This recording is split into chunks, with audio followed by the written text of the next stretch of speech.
ជម្រាបសួរពុកម៉ែបងប្អូនអរគ្នាបាទថ្ងៃនេះខ្ញុំចង់បង្ហាញទីតាំងដីមួយកន្លែងដែលនឹងដាក់លក់បាទ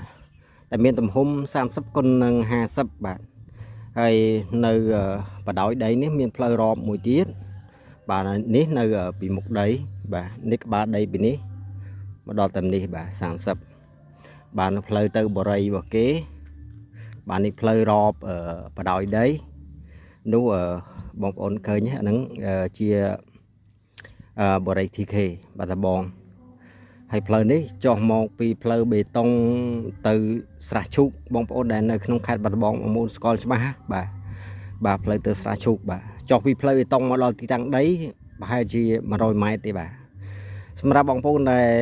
មានបំណងចង់បានដីទំហំ30គុណ50នេះបងប្អូនអាចមកមើលចុះមកមើលសិក្សាទីតាំងដីនេះបានបាទសម្រាប់សាងសង់ឃ្លាំងវិឡាធំຂະຫນາດធំបាទឬក៏ធ្វើបន្ទប់ជួលបាទល្អពិតជាល្អបាទទីតាំងដីនេះមានបរិយាកាសរស់នៅល្អបាទស្ងប់ស្ងាត់ល្អ